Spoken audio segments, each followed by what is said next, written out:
Digestive system,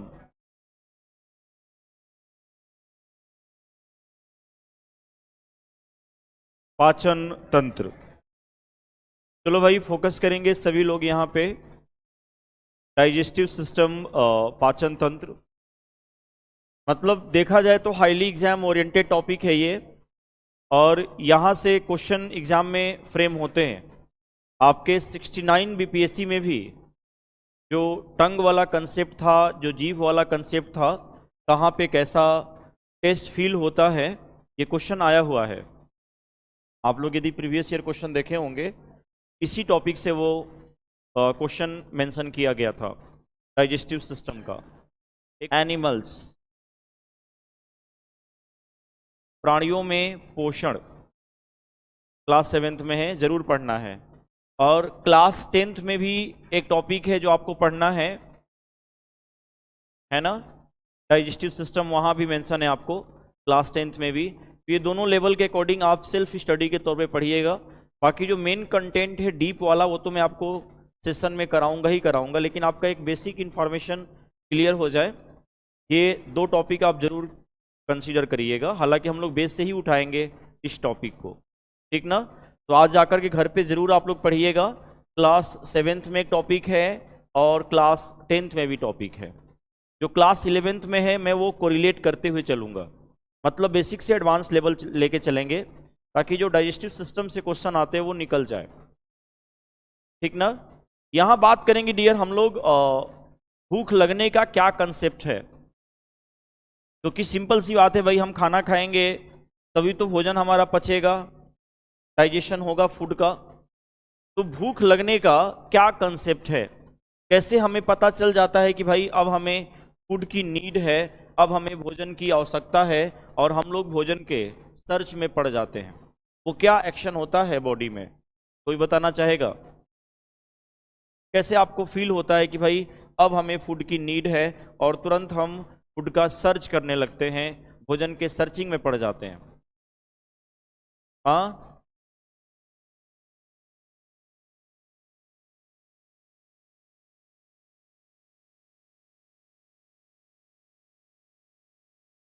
okay. तो ध्यान देना डियर, जो भूख लगने का कंसेप्ट है, यदि मान लो आपके एग्जाम में यही से क्वेश्चन आता है, आप नाम जरूर सुने होंगे हाइपोथैलेमस का। नाम सुना है ना, हाइपोथैलेमस। ब्रेन वाले सेगमेंट में हम इसके बारे में पढ़ेंगे। हाइपोथैलेमस को हम लोग हंगर सेंटर कहते हैं। क्या बोलते हैं? Hunger centre. ध्यान दीजिएगा, जो हमारा हाइपोथैलेमस है डियर, इसके अंदर एक हंगर सेंटर होता है, एक हंगर सेंटर होता है, जिसको हिंदी में हम लोग कहते हैं डियर क्षुधा केंद्र, या भूख का केंद्र हम बोल सकते हैं। ये हाइपोथैलेमस के अंदर होता है। मेरा क्वेश्चन क्या है? भूख लगने का कंसेप्ट, ठीक ना। तो हाइपोथैलेमस से that the part of our brain, और इसके अंदर एक हंगर सेंटर है, एक क्षुधा केंद्र है। और इस हंगर सेंटर में डियर स्पेशल दो और सेंटर होते हैं। इसमें दो और सेंटर होते हैं। एक आपका है डियर फीडिंग सेंटर, इसको हिंदी इंग्लिश में हम सेम टर्म कहेंगे। एक हमारा है फीडिंग सेंटर, फीडिंग केंद्र, और एक जो हमारा सेंटर है डियर, वो हमारा है सैटिटी सेंटर, जिसको हिंदी में भी हम टर्म मेंशन करना चाहेंगे सैटिटी केंद्र। यानी ये जो दो सेंटर है, ये हंगर सेंटर में है, और हंगर सेंटर किस में है भाई? हाइपोथैलेमस में। हमारा प्यास का केंद्र, हमारा हंगर सेंटर, भूख का केंद्र कौन है? हाइपोथैलेमस है। इसे बॉडी का थर्मोस्टेट कहा गया है। क्या कहा गया है?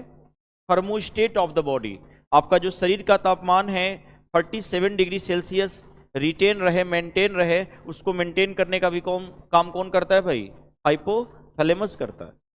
यानी जैसे हम खाना नहीं खाते हैं, भोजन की कमी हो जाती है बॉडी में, इन दैट टर्म कंडीशन हमारे ब्लड में ग्लूकोज का जो कंसंट्रेशन है, जो सांद्रता है, वो क्या होता है डियर? कम होता है। और जैसे ग्लूकोज का कंसंट्रेशन कम होता है, वी फील लेस एनर्जेटिक। हमें ऐसा फील होता है कि भाई हमारी जो एनर्जी लेवल है वो क्या है? डाउन हो रही है, और उसी वक्त डियर हमारे हाइपोथैलेमस का जो हंगर सेंटर है, जो क्षुधा केंद्र है, इसका डियर फीडिंग सेंटर जो है वो एक्साइटेड होता है, ये उत्तेजित होता है। और जैसे आपका फीडिंग सेंटर एक्साइटेड होता है, आप तुरंत फूड के सर्च में पड़ जाते हैं, आप भोजन के सर्चिंग में पड़ जाते हैं। कभी कभी देखे होंगे किसी किसी का फीडिंग सेंटर इतना एक्साइटेड हो जाता है कि वो लड़ने झगड़ने भी लगते हैं टाइम पे उनको खाना नहीं मिलता है तो। और जैसे हम खाना खाते हैं, बाई एंड बाई धीरे धीरे जो ग्लूकोज का लेवल है, जो ग्लूकोज का कंसंट्रेशन है, that's increase in our blood, हमारे रुधिर में क्या होता है डियर, बढ़ता है। और जैसे ग्लूकोज का लेवल बढ़ता है, वी फील हाई एनर्जेटिक, ऐसा लगता है कि भाई अब हमारी जो एनर्जी लेवल है वो क्या हो रही है, बूम हो रही है, बढ़ रही है। और उसी वक्त डियर आपके हाइपोथैलेमस के हंगर सेंटर का जो सैटिटी सेंटर है, जो सैटिटी केंद्र है, ये एक्साइटेड होता है। और याद रखिएगा, खाना खाने के बाद जो आपको संतुष्टि मिलती है, जो आपको कॉम्प्लासेंसी फील होती है, बोलते हैं ना तृप्त हो गए हैं, वो जो तृप्ति है इसी सेंटर के एक्साइटेड होने से होता है। सेटिस्फेक्शन से ही टर्म आया है क्या, सैटिटी। सेटिस्फेक्शन समझ रहे हैं ना, किसी चीज का कॉम्प्लासेंसी, संतुष्टि, तृप्ति, उसी से आपका टर्म आया है सैटिटी सेंटर, जिसे हम तृप्ति का केंद्र भी कहते हैं। यानी खाना खाने के बाद हमें कोई एक्स्ट्रा देता है कि नहीं थोड़ा सा और ले लीजिए, आप देखे होंगे बहुत लोग मना करते हैं कि अब मन बिल्कुल नहीं कर रहा है। रीजन बिहाइंड उनका जो सैटिटी सेंटर है ये क्या हो गया है भाई, एक्साइटेड हो गया है, दैट्स वाई वो फूड अब नहीं लेना चाह रहे, वो अवॉइड करना चाह रहे। कई लोग होते हैं देखे होंगे, उनका जो सैटिटी सेंटर है वो जल्दी एक्साइटेड नहीं होता है, खाते जाते हैं, और जब ये मना कर दिया फर्दर कि अब मन नहीं कर रहा है, नहीं लेना है, और आपने यदि एक्स्ट्रा ले लिया, तो कहीं ना कहीं वही आपका इंडाइजेशन होता है, वही पेट में एसिडिटी और इरिटेशन भी कहीं ना कहीं रोल प्ले कर देता है डियर। कुछ लोग होते हैं जैसे मान लो डिलीशियस फूड है, अच्छा भोजन बना है, तो ये सेंटर जल्दी आपका एक्साइटेड नहीं होगा। यानी फूड के नेचर में भी डिपेंड कर सकता है, फ्री का फूड है, डिलीशियस फूड है, तो ये सेंटर जल्दी एक्साइटेड नहीं होता है। और रीजन है, मान लो अच्छा फूड नहीं बना है, तो ये भी सेंटर जल्दी एक्साइटेड नहीं होगा, मन ही नहीं करेगा खाने का। तो आपसे कोई पूछ दे कि हमें भूख क्यों लगता है, तो ये कंसेप्ट है, और सिंपल क्वेश्चन आ जाए आपके एग्जाम में कि हमारा हंगर सेंटर कौन है या हमारा प्यास का केंद्र कौन है, थर्ड सेंटर कौन है, ओवरऑल आपका राइट आंसर क्या होना चाहिए, हाइपोथैलेमस होना चाहिए। Am I clear about this point? आप लोग सब लोग बिल्कुल नोट कर लेंगे एक साइड में, सभी लोग इस कंसेप्ट को नोट करिएगा और इसको नोट में मेंशन करें, इट्स गुड, आपके लिए बेस्ट रहेगा।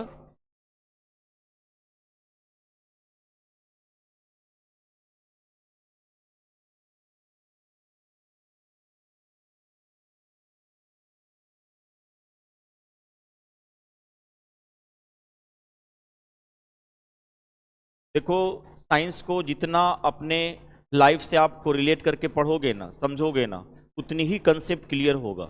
और जितना कंसेप्ट आपका क्लियर होता है डियर, आप समझिए कि आपका जो क्वेश्चन पे वर्क है वो स्टैंडर्ड होगा, और उतना ही आप अपने आप को एक्सप्लोर करोगे और उतनी ही आप में क्लैरिटी आएगी।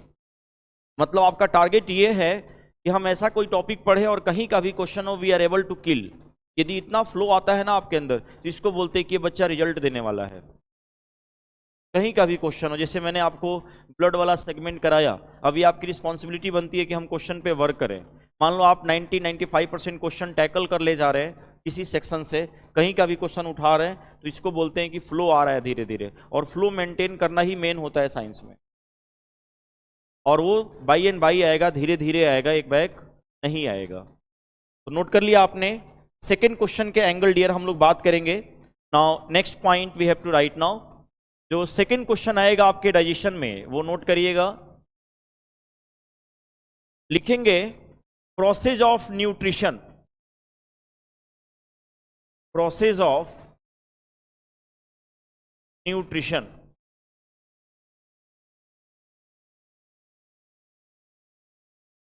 हिंदी में इसको बोलते हैं डियर पोषण की प्रक्रिया,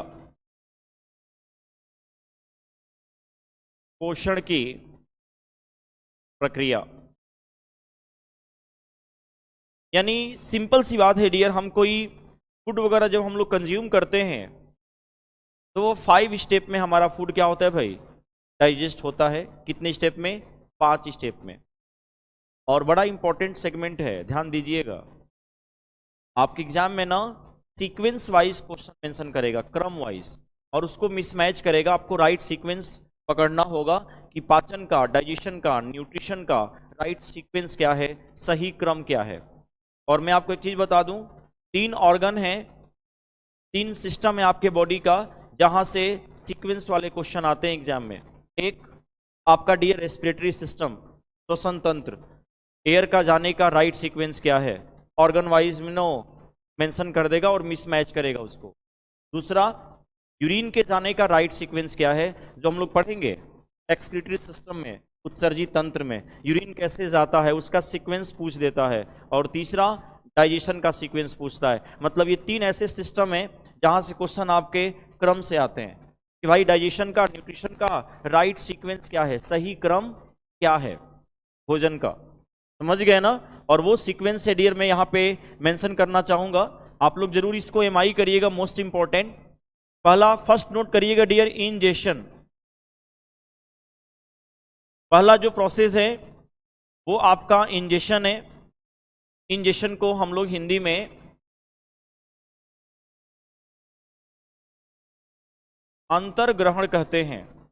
अंतर्ग्रहण, देखो नाम से पता चल रहा है कि फूड का लेना क्या कहलाएगा भाई, इंजेशन।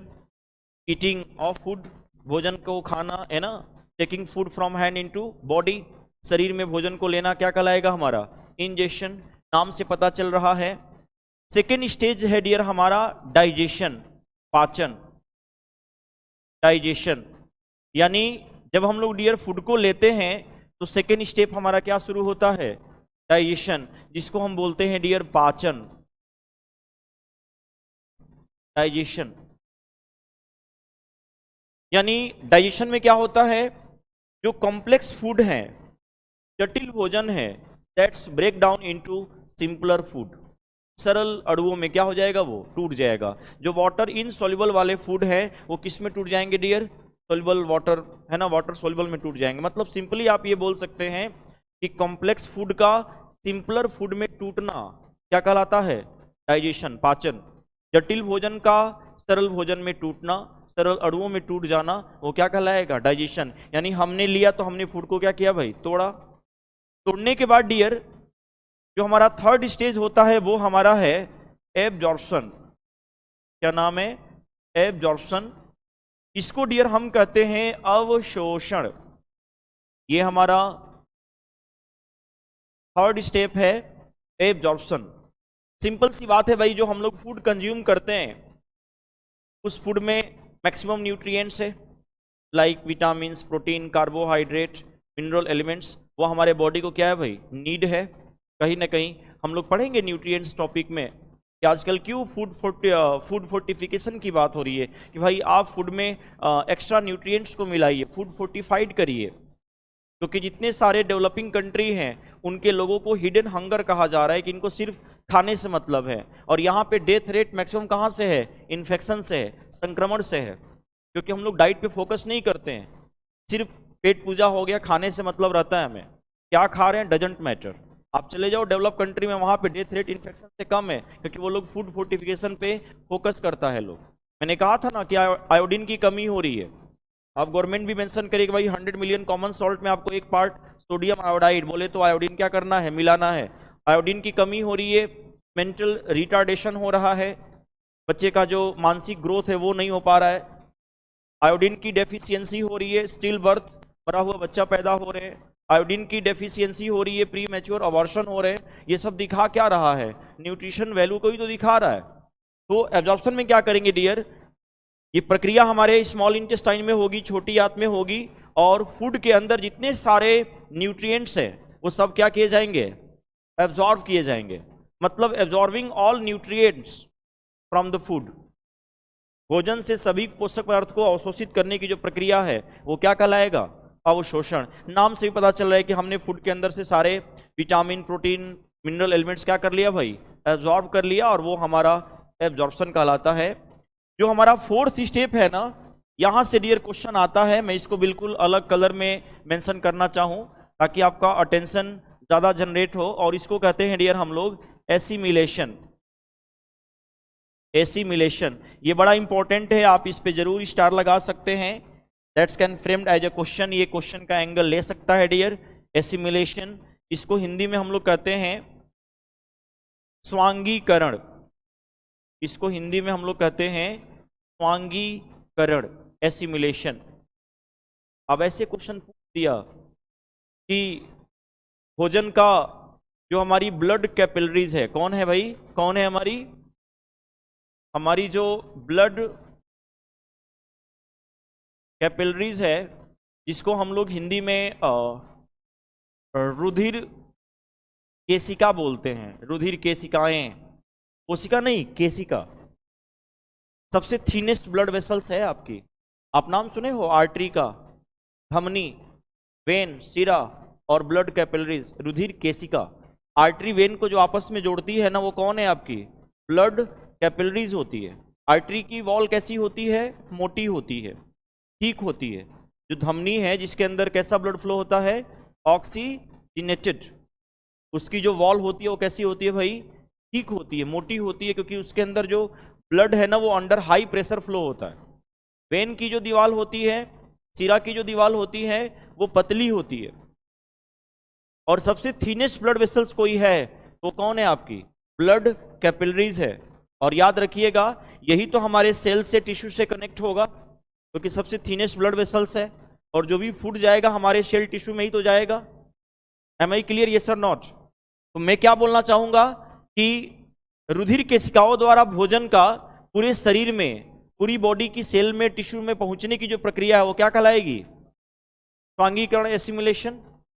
आपसे क्वेश्चन पूछ दिया भोजन का पूरे शरीर में पहुंचने की जो प्रक्रिया है, जो प्रोसेस है, वो क्या कहलाती है, और किसी ऑप्शन में तमाम तरह के प्रोसेस मेंशन कर दिया है, तो आप क्लिक कर सकते हैं ना, that's process name is assimilation. क्योंकि हमने फूड को जब न्यूट्रिएंट्स को एब्जॉर्ब कर लिया, तो वो न्यूट्रिएंट्स हमारे सेल को नीड है, हमारे टिश्यू को नीड है, और कैसे जाएगा भाई, ब्लड के थ्रू जाएगा। कौन लेके जाएगी, हमारी ब्लड कैपिलरीज लेके जाएगी। नोट करिएगा, इसके आगे ना आप ऐसे एरो दे करके और इसको डेफिनेशन को मेंशन करिएगा। लिखेंगे पहले हिंदी मीडियम, रुधिर केशिकाओं द्वारा, रुधिर केशिकाओं द्वारा, कोशिका नहीं केशिका, सबसे पतली ब्लड वेसल्स है, रुधिर केशिकाओं द्वारा भोजन का पूरे शरीर में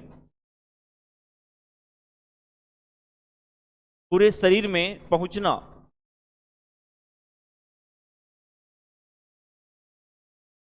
स्वांगीकरण कहलाता है। रुधिर केशिकाओं द्वारा भोजन का पूरे शरीर में पहुंचना क्या कहलाता है, स्वांगीकरण कहलाता है। इंग्लिश मीडियम नोट कर लेंगे।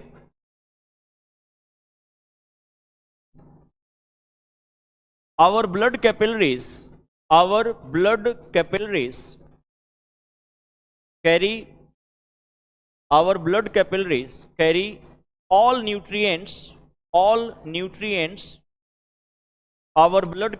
carry all nutrients in every part of the cell, in every part of the body. Our blood capillaries carry all nutrients in every part of the body. That's process known as assimilation. हमने उसको आत्मसात कर लिया, मतलब हमारे cell को, tissue को वो सारे न्यूट्रिएंट्स क्या हो गए भाई, मिल गए। ये प्रक्रिया क्या कहलाएगी, हमारी एसिमिलेशन कहलाएगी। और लास्ट स्टेज क्या है भाई, तो लास्ट स्टेज है डियर आपका इजेशन। क्या कहलाता है, इजेशन। इसको हिंदी में टर्म हम लोग नॉर्मली बोलते हैं मल त्याग बोलेंगे इसको। और डेफिनेशन इसका भी नोट करिएगा आप लोग, removal of, right now, removal of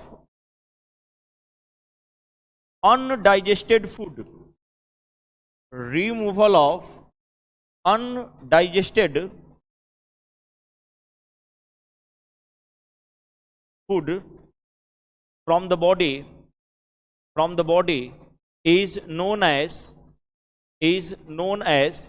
egestion। न पचे हुए भोजन का शरीर से बाहर निकलना, न पचे हुए भोजन का शरीर से बाहर निकलना ईजेशन कहलाता है, ईजेशन कहलाता है। अनडाइजेस्टेड फूड को थोड़ा सा रिस्पेक्ट दीजिएगा, ना पचे हुए भोजन को। इस प्रक्रिया का निकलना क्या कहलाएगा हमारा? ईजेशन, ईजेशन कहलाएगा। क्योंकि पता है ना, आपके बॉडी से वेस्ट मटेरियल निकलते हैं, तो आप लोग डियर ये भी टर्म यूज करते हो ना, ये टर्म आप लोग यूज करते हो ना, क्या नाम है? एक्सक्रीशन। क्या नाम है डियर? जिसको हम लोग बोलते हैं ना उत्सर्जन। आपके बॉडी से वेस्ट प्रोडक्ट का निकलना भी क्या कहलाता है? एक्सक्रीशन। और यहां पे हमारा इजेशन भी है। दोनों में क्या डिफरेंट है? आपसे पूछ दिया कि एक्सक्रीशन में क्या है और इजेशन में क्या है, यानी इस फूड का निकलना जो है वो प्रक्रिया क्या कहलाएगी? इजेशन। लेकिन मेन डिफरेंस क्या है?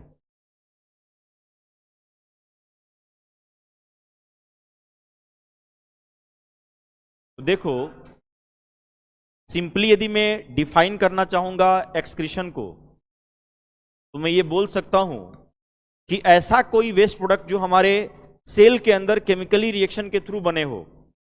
भाई सेल के अंदर ही तो रिएक्शन फॉर्म हो रहा है ना, लाइक आपका CO2 हो गया। जितने सारे मेटाबॉलिक वेस्ट है, मेटाबॉलिक वेस्ट, उनका निकलना क्या कहलाता है? एक्सक्रीशन। जो उपापचयी वर्ज्य पदार्थ है, माने जिस वेस्ट प्रोडक्ट जो मान लो बना है बॉडी में, वो सेल के अंदर रिएक्शन के फलस्वरूप बना है। जैसे आपका यूरिया हो गया, जैसे आपका CO2 हो गया। समझ में आ रहा है जो कहना चाह रहे हैं? इनका निकलना क्या कहलाएगा? एक्सक्रीशन, उत्सर्जन। क्योंकि रिएक्शन के फलस्वरूप ये वेस्ट प्रोडक्ट बने हैं सेल के अंदर। तो जो मेटाबॉलिक वेस्ट होते हैं ना, उनका निकलना क्या कहलाता है? एक्सक्रीशन। और अनडाइजेस्टेड फूड का बाहर निकलना क्या कहलाता है? इजेशन। आपका CO2 हो गया, बाहर निकलना एक्सक्रीशन। यूरिया हो गया, बाहर निकलना क्या कहलाएगा भाई? एक्सक्रीशन। क्योंकि ये बन कैसे रहा है? सेल के अंदर रिएक्शन हो रहा है, तभी तो फॉर्म हो रहा है। भाई सेल के अंदर फूड है, फूड में ऑक्सीजन गया तो फूड जला ना, ऑक्सीडेशन हुआ ना, और फर्दर क्या रिलीज हुआ? CO2। कोई चीज जलेगा तो कन्फर्म में CO2 गैस बनेगा, कोई चीज जलेगा तो कन्फर्म में H2O निकलेगा, कोई चीज जलेगा तो कन्फर्म में एनर्जी निकलेगी। तो ये जो CO2 H2O रिलीज हो रहा है वो क्या है अपने आप में? उनका निकलना क्या कहलाएगा? एक्सक्रीशन। समझ गया ना? जो मेटाबॉलिक वेस्ट हैं वो निकलना हमारा एक्सक्रीशन, और अनडाइजेस्टेड फूड का निकलना क्या कहलाएगा? इजेशन। और मैंने क्या कहा था डियर, जो क्वेश्चन आपसे मेंशन करेगा वो सीक्वेंस मेंशन करेगा, और ये कुछ आपका राइट सीक्वेंस है। एग्जामिनर क्या करेगा? सीक्वेंस को डिस्टर्ब कर देगा, इनको ऊपर करेगा, इसको नीचे करेगा, इसको ऊपर, इसको नीचे, और इस तरीके से आपको राइट सीक्वेंस कैच करना होता है कि ये पाचन का सही क्रम है जो मैंने मेंशन किया है, और ये हमारा डियर राइट सीक्वेंस। एक तो पहला क्वेश्चन आपके सीक्वेंस से आता है, और सेकंड क्वेश्चन यदि मान लो डेफिनेशन से आता है, ज़्यादा चांस किसका रहता है? एसिमिलेशन का। क्योंकि ये तो नाम से ही पता चल रहा है कि भोजन का लेना, अंतर्ग्रहण, इंजेशन। भोजन लेंगे तो हम तोड़ेंगे, जो कॉम्प्लेक्स होगा वो सिंपल में टूटेगा, टूटने के बाद क्या करेंगे? न्यूट्रिएंट्स को एब्जॉर्ब करेंगे। लेकिन न्यूट्रिएंट्स को पूरे बॉडी में सेल के पास पहुंच जाना, टिश्यू के पास पहुंच जाना क्या कहलाएगा हमारा? एसिमिलेशन। इसका डेफिनेशन इंपॉर्टेंट है, और बाकी के सीक्वेंस आपको याद रखना है। और एक चीज मैं आपको बता दूं, ये जो 5 स्टेप्स है ये अमीबा के अंदर भी होते हैं। सोचो, जिनकी बॉडी 1 सेल की है, जो एक कोश की है, उसके अंदर भी ये 5 स्टेप हो रहे हैं। अमीबा के अंदर भी ये 5 स्टेप हो रहे हैं, लेकिन अंतर ये है कि उसके अंदर 1 सेल के अंदर हो रहा है, और हमारे अंदर भी ये 5 स्टेप हो रहे हैं, लेकिन हम लोग मल्टी सेल हैं, अलग अलग ऑर्गन में ये प्रोसेस क्या हो रहे हैं भाई? कंडक्ट हो रहे हैं। यानी हम ये बोल सकते हैं कि एक सेल भी, एक कोशिका भी अपने आप में कंप्लीट ऑब्लिगेट इंडिविजुअल है, ऑर्गेनिज्म है, एक कंप्लीट जीव है। क्या? एक सेल भी। आप ले लो अमीबा, एक सेल से लोकोमोशन करता है, याद है ना? स्यूडोपोडिया, फर्दर पढ़ेंगे क्लासिफिकेशन में, चलता है। एक सेल से अपना शिकार करता है अमीबा, एक सेल से ऑस्मो रेगुलेशन करता है। We know about osmoregulation. क्या होता है ऑस्मो रेगुलेशन? अमीबा एक सेल से ही अपना अमीबा एक सेल से ही डियर अपना ऑस्मो रेगुलेशन करता है। ऑस्मो रेगुलेशन परासरण नियमन जिसको बोलते हैं, उसके अंदर एक कॉन्टेक्टाइल वैक्यूल होती है, संकुचित रिक्तिका, और ऑस्मो रेगुलेशन का मतलब है, परासरण नियमन का मतलब है डियर सॉल्ट और वाटर को बैलेंस करना, बॉडी में सॉल्ट और वाटर को बैलेंस करना। सोचो अमीबा एक सेल से ही तो कर रहा है, एक सेल से अपना वो जनन कर रहा है, रिप्रोडक्शन कर रहा है। एक सेल भी अपने आप में क्या होता है, ऑब्लिगेट ऑर्गेनिज्म होता है, कंप्लीट जीव होता है एक सेल भी। तो ये 5 स्टेप अमीबा के अंदर भी होते हैं, ध्यान दीजिएगा। Now next point we have to write now. Second version से क्वेश्चन जो आएगा उस पे वर्क करते हैं डियर। क्या होगा, कौन से,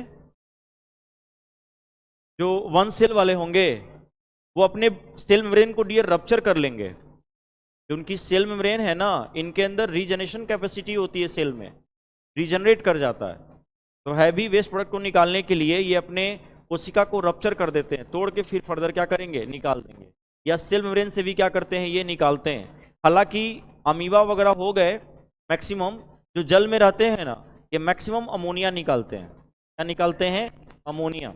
जो एक्वाटिक एनिमल्स हैं, एक्वाटिक एनिमल्स जलीय जीव, बशर्ते वो एम्फीबियन ना हो और बशर्ते वो मैमल्स ना हो, सबके सब क्या निकालते हैं, अमोनिया। अमोनिया जल में ज़्यादा घुलनशील होता है, याद रखिएगा, हाईली सॉल्युबल इन वाटर।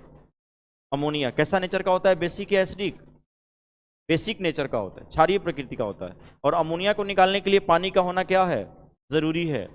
तो वही एनिमल्स अमोनिया निकालते हैं who have maximum water holding capacity, जिसके अंदर क्या है, पानी की कमी नहीं है, वो अमोनिया निकालेंगे। और जिसके अंदर पानी की कमी है, जो डेजर्ट एरिया में रहते हैं, जो ड्राई रीजन में रहते हैं, दे एक्सक्रीट यूरिक एसिड। क्या निकालते हैं वो, जैसे आपके स्नेक हो गया, रेप्टाइल्स हो गए, इंसेक्ट में कॉकरोच हो गया, क्या निकालेगा, यूरिक एसिड। पानी की कमी है बॉडी के अंदर। बर्ड हो गया, कई बार क्वेश्चन आया कि पक्षियों का वेस्ट प्रोडक्ट क्या होता है, यूरिक एसिड होता है। तो डिपेंड करता है डियर। आते हैं नाउ नेक्स्ट पॉइंट, वो मैं कराऊंगा भी आपको एक्सक्रीटरी सिस्टम में। एक रफली फिगर बनाते हैं और फिगर के जरिए कंसेप्ट को समझा जाएगा 1 by 1 करके। और आपको पता है ये जो टंग वाला क्वेश्चन आया है 69 बीपीएससी में, आप जब क्लास 7th का बुक पढ़िएगा, प्राणियों में जनन करें, पोषण, न्यूट्रिशन इन एनिमल्स, आप देखिएगा लास्ट में टंग का फिगर बनाया है और वहाँ पे एरो दे करके सिर्फ छोड़ रखा है वो, और वही क्वेश्चन उठाया है। और 69 बीपीएससी में 5 ऑप्शन भी मेंशन किया गया था उसी क्वेश्चन में, मसालेदार, तीखेदार, ये सब स्वाद भी मेंशन किया गया था जो आपके जीभ का स्वाद नहीं है। कौन कौन से टेस्ट हैं उस पर हम लोग चर्चा करेंगे फर्दर। एक रफली फिगर बनाते हैं, सिर्फ 2 मिनट में 1 सेकेंड में फिगर बनाएंगे। अभी आप लोग मत बनाइएगा,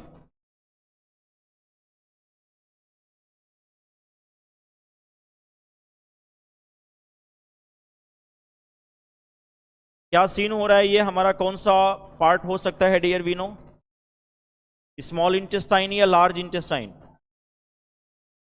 तो दैट्स आवर लार्ज इंटेस्टाइन, और इसके अंदर डियर हमारी ये स्मॉल इंटेस्टाइन है। मैं ज़्यादा कॉयल नहीं बनाता हूँ, एक रफली सेंस हमारा समझ में आएगा। और ये जाके हमारी स्मॉल इंटेस्टाइन जाके क्या हो रही है भाई, खुल रही है। जहाँ पे खुलती है ना वो एरिया सीकम कहलाता है। क्या कहलाता है, सीकम। हम लोग पढ़ेंगे ये जो पार्ट है सीकम, ये जो सीकम पार्ट है डियर, इसी पार्ट में जाके हमारी स्मॉल इंटेस्टाइन क्या होती है, खुलती है। Caecum is the part of large intestine, ये बड़ी आंत का भाग है। In which small intestine is open, जिसमें आपकी छोटी आंत खुलती है। मतलब caecum is the junction of large and small intestine, दोनों का मीटिंग प्लेस है। तो समझ गए ना, सीकम होता है। इसी सीकम के अंदर गुड बैक्टीरिया होते हैं। कौन सी बैक्टीरिया होते हैं, अच्छे जीवाणु होते हैं। पढ़ेंगे E coli, Escherichia coli further. ये वही बैक्टीरिया है, याद रखिएगा, जो विटामिन B12 का फॉर्मेशन करता है। एक आता है ना क्वेश्चन कि मनुष्य में कौन सा विटामिन है जो बड़ी आंत में सिंथेसाइज होता है, लार्ज इंटेस्टाइन में बनता है, वो B12 है।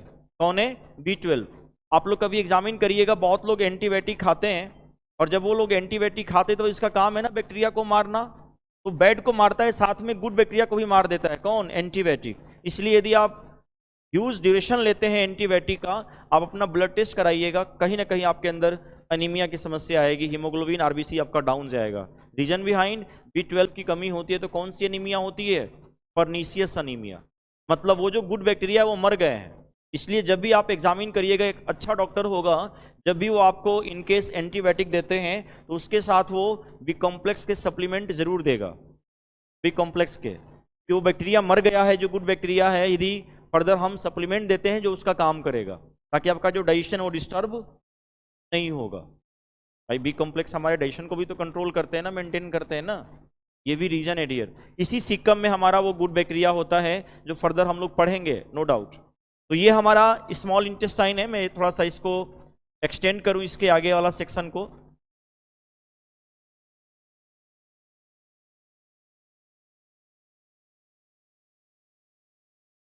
ये हमारा स्टमक का सेक्शन हो गया, और यहां से मैं एक लीफ लाइक स्ट्रक्चर निकालना चाहूंगा। बिल्कुल लीफ लाइक स्ट्रक्चर है जो स्टमक के क्या है डियर, पैरेलल है। वी नो अबाउट पैंक्रियाज, क्या है ये हमारी अग्नाशय है। और यहां से एक मैं गॉल ब्लैडर निकाल रहा हूं यहाँ पे, ये हमारी गॉल ब्लैडर है, and that's a part of our liver, ये हमारा लीवर का सेक्शन है। और यहाँ पे यदि मैं कहना चाहूँ तो बना लेते हैं एटलाइस्ट आपका 1 2 3 4, और यहाँ पे आपका एक नॉर्मली एलिमेंट्री कैनाल का सेगमेंट जा रहा है हमारा इसोफेगस। तो ये कुछ आपका पूरी एलिमेंट्री कैनाल है, आप देख सकते हैं।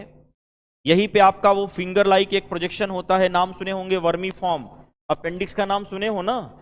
यहीं पे आपका वो अपेंडिक्स वाला सेगमेंट होता है जो हमारा वेस्टिजियल ऑर्गन है, अवशेषी अंग है। कौन है? अब देखो क्वेश्चन बन सकता है आपके एग्जाम में कि मनुष्य में कितने वेस्टिजियल ऑर्गन है, मनुष्य में अवशेषी अंग कितने हैं, वो एज ए क्वेश्चन का एंगल लेगा। पहले हमारे पूंछ भी हुआ करते थे, टेल भी होते थे, लेकिन अब टेल हमने यूज करना बंद कर दिया। तो टेल हमारा क्या है? वेस्टिजियल ऑर्गन है। निमेशक पटल क्या होता है? कर्णपल्लव की पेशियां, ये तमाम हैं जो आपके वेस्टिजियल ऑर्गन। एक जगह नोट कर लेंगे सारे अवशेषी अंग जो हमारे बॉडी के अंदर होते हैं। आप नाम सुने हो विजडम टीथ, पढ़ेंगे टीथ वाले सेक्शन में, जिसको अक्लदाड़ कहते हैं। विजडम टीथ को भी मेंशन किया गया है, किसमें? वेस्टिजियल ऑर्गन में। कोई काम किसी किसी में होता है और किसी किसी में होता ही नहीं है। जो विजडम टीथ होता है लास्ट होता है, देखे होंगे, कोई उसका वर्क नहीं है। एनीवे, तो हमारा जो पूरी एक एलिमेंट्री कैनाल मैंने रफली बनाया है, कहां से स्टार्ट हो रही है भाई? तो माउथ से स्टार्ट हो रही है। एक फिगर बनाएंगे आप लोग रफली, और लास्ट हमारा जो सेगमेंट है डियर, इसको हम लोग एनस बोलते हैं, एनस, जिसको हम गुदाद्वार कहते हैं। ये लास्ट सेगमेंट है, यानी माउथ से शुरू होता है और लास्ट कहाँ जाता है? एनस तक। ये हमारी डियर लार्ज इंटेस्टाइन है,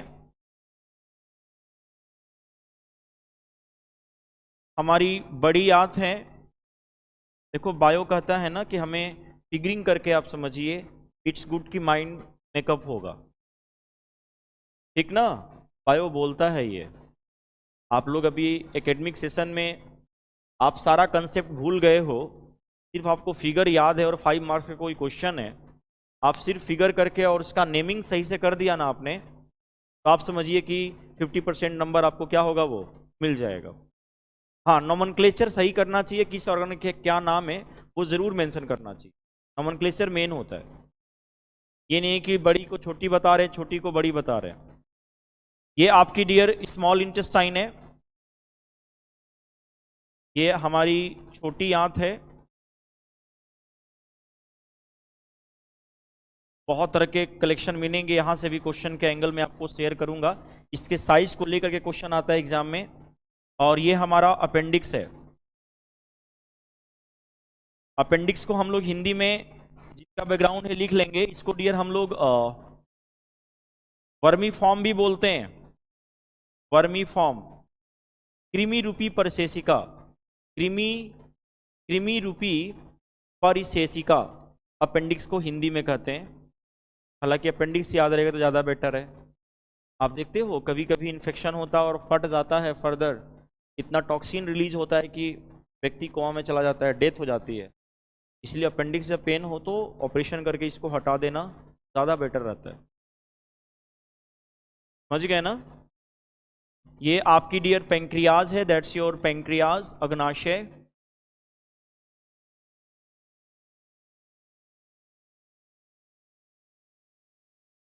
ये हमारा डियर स्टमक है, इसके शेप से क्वेश्चन आते हैं।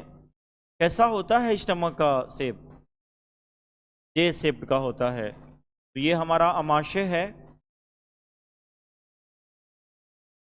ये हमारी डियर ईसोफेगस है।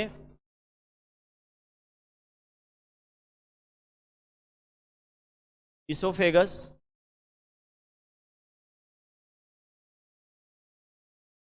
ये हमारी ईसोफेगस है।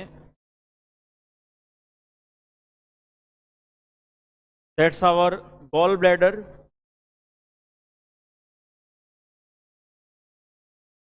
ये हमारी पित्त की थैली है, जिसको हम पित्ताशय भी कहते हैं, पित्त का आशय पित्ताशय। और ये हमारा लीवर है, यकृत।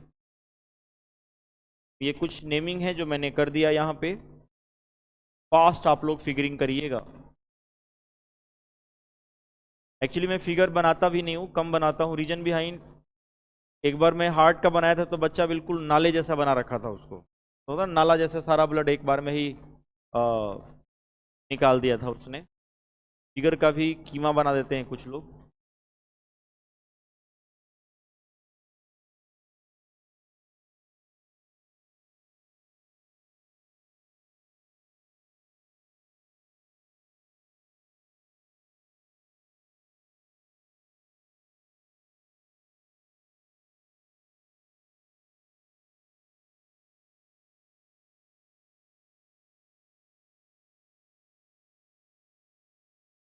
साइड भी हो गया आप।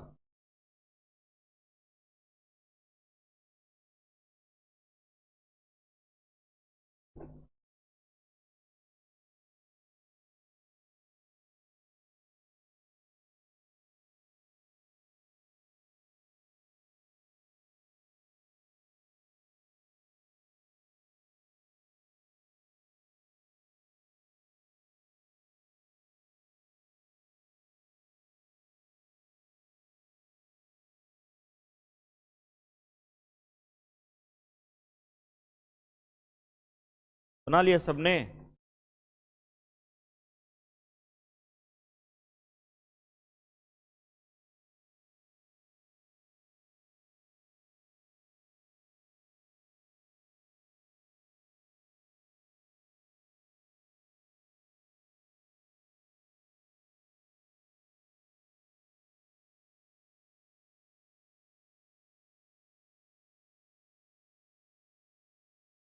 तो स्टार्ट किया जाए। चलो ये देखो, स्टार्ट हम लोग करेंगे। एक तो इसके स्पेशल थोड़ा सा साइज पे चर्चा कर लेते हैं, कौन कैसा कितना मीटर लंबा होता है, कौन छोटा होता है, थोड़ा सा एक नज़र देख लेते हैं। और उसके बाद से हमारा जो स्टार्टिंग सेक्शन रहेगा वो माउथ का रहेगा। माउथ में हम लोग टंग वाला कंसेप्ट, टीथ वाला कंसेप्ट और सलाइवा का जो कंसेप्ट है वो पढ़ेंगे। क्वेश्चन यहाँ से हमारा पूरा निकल जाएगा माउथ सेक्शन से, ठीक ना? आप लोग नोट में एक पॉइंट मेंशन करिएगा सब लोग राइट नाउ। और नोट में फिर आप मेंशन करेंगे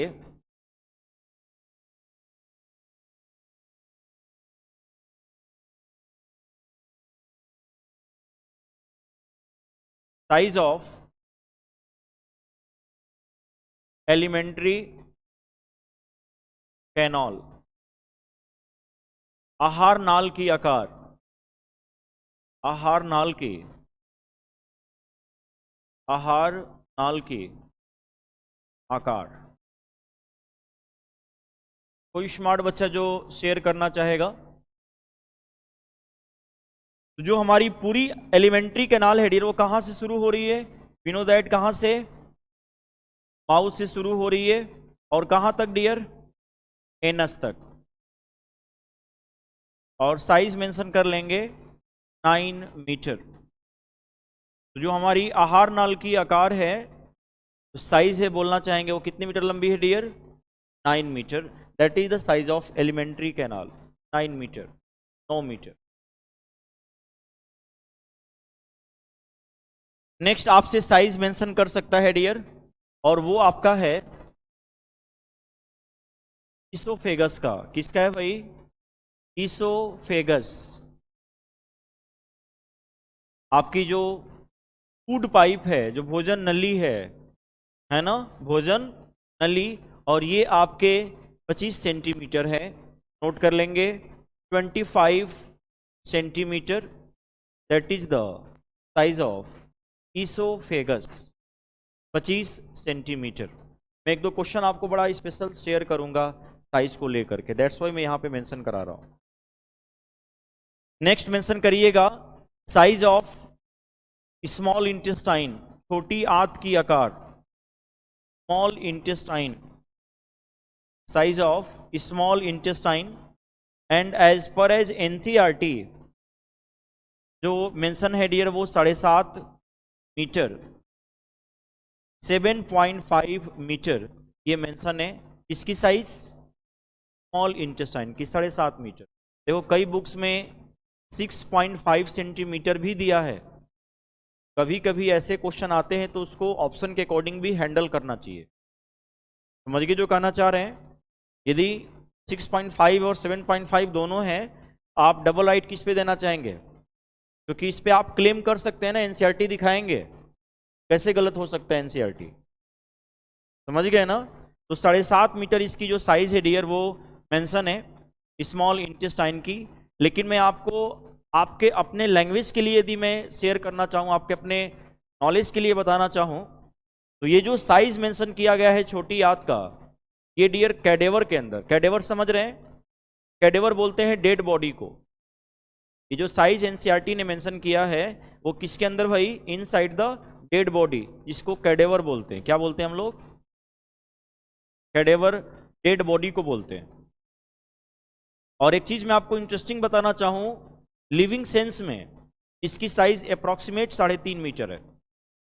कितनी है? 3.5 मीटर। तो आप भी कंफ्यूज हो रहे होंगे कि इतना गैप कैसे हो गया। मतलब अभी लिविंग की कंडीशन की बात करना चाहें, इसकी जो साइज है डियर वो 3.5 मीटर के ही करीब है। मैं आपको स्मॉल इंटेस्टाइन का साइज मेंशन भी करूंगा फर्दर, नो डाउट, आगे चल के। लेकिन चूंकि एनसीईआरटी ने मेंशन किया तो हम जाएंगे 7.5 मीटर पे ही। इसके पीछे रीजन ये है डियर कि आप लोग कभी एग्जामिन करना, एक मरा हुआ व्यक्ति आपको हमेशा लंबा प्रतीत होता है। जैसे व्यक्ति की डेथ होती है, आप उसके बॉडी के सेगमेंट को एग्जामिन करिएगा, एक मरा हुआ व्यक्ति आपको हमेशा लंबा प्रतीत होता है। रीजन बिहाइंड, मरने के बाद हमारे बॉडी में इतने सारे बैक्टीरिया जनरेट होते हैं और इतने सारे गैस बनाते हैं, इतनी सारी गैस बनाते हैं, क्योंकि हमारा बॉडी में जो ऑक्सीजन है जो एज अ एंटीबायोटिक का काम करता है वो तो अब है नहीं। पूरी बॉडी किसकी हो गई भाई? नेगेटिव एनर्जी की ओरा हो गई। सारे बैक्टीरिया वायरस आकर के इतना गैस बनाते हैं डियर, उस गैस के बनने की वजह से आपके मसल्स में आप समझिए कि स्वेलिंग आता है, जिसकी वजह से आप कैसा फील होते हैं? लंबा प्रतीत होते हैं। As per as postmortem report ये भी इंडिकेट करता है कि वो जो गैस बनाते हैं उस गैस में इतना पावरफुल कम्बिनेशन होता है कि वो आपके आई बॉल्स को भी सॉकेट से बाहर फेंक सकता है निकाल के। इतनी पावरफुल गैस कम्बिनेशन बॉडी में बनने लगती है। वो तो छोड़िए, आपका जो टंग है, जो जिह्वा है, उसको भी बाहर, है ना, बाहर फेंक सकता है, निकाल सकता है। इतनी पावरफुल गैसेस बनती है आफ्टर डेथ। सिंपल सी बात है भाई, एनसीईआरटी ने मेंशन किया है तो डेड बॉडी के ही अंदर मेंशन किया है, लेकिन जो मेंशन करेगा उसको हम सही मानेंगे।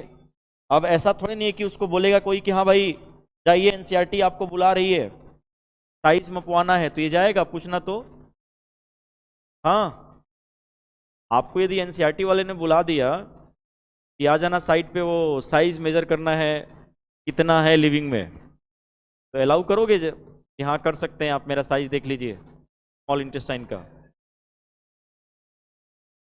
तो सिंपल सी बात है, ये छोटी आंत की आकार है। अब देखो कितना एक पॉइंट, वैल्यूएबल पॉइंट एनसीईआरटी ने मेंशन किया है। इसके साथ साथ उसने लिखा है कि the size of small intestine also depend on mode of food, nature of food. जो छोटी आंत की आकार है ये भोजन के प्रणाली पर भी निर्भर करती है, कौन कैसा फूड कंज्यूम करता है। जैसे कोई शाकाहारी है, हर्बीवोर है, हाथी वगैरह, गाय भैंस वगैरह, इनकेस हर्बीवोर शाकाहारी। कुछ लोग ऑमनीवोर हैं, जैसे हम लोग हो गए सर्वाहारी, कॉर्निवोर मांसाहारी। अच्छा मान लो यदि तीनों की बात कर दिया एग्जाम में और क्वेश्चन पूछ दिया कि भाई जब स्मॉल इंटेस्टाइन की साइज फूड के नेचर पे डिपेंड करती है, मॉड क्या है फूड का लेने का, उस पे डिपेंड करती है, तो सबसे लॉन्गेस्ट स्मॉल इंटेस्टाइन किस में होगी?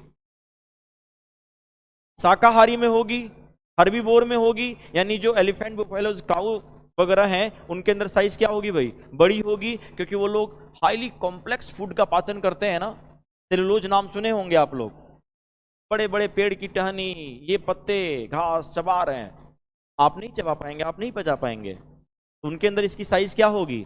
बड़ी होगी। यानी यदि आपके ऑप्शन में मांसाहारी है, सर्वाहारी है, शाकाहारी है, तो आपका राइट आंसर क्या होना चाहिए? अब देखो कितना निचोड़ क्वेश्चन का एंगल है। सिर्फ एनसीईआरटी ने ये लैंग्वेज मेंशन किया है कि the size of small intestine depend on nature of food, और क्वेश्चन उठा के दे दिया कि भाई तब बताओ तीनों में सबसे बड़ी साइज किसकी होगी? सबसे बड़ी साइज किसकी होगी भाई? हर्बीवोर वालों की होगी, क्योंकि आपका जो फूड का कंप्लीट डाइजेशन है और कंप्लीट एब्जॉर्प्शन कहाँ होगा? इसी में तो होगा, इसके अंदर, छोटी आंत के अंदर। और फर्दर इसका हम लोग एग्जामिन करेंगे, इसका भी पोस्टमार्टम करना है as a exam point of view.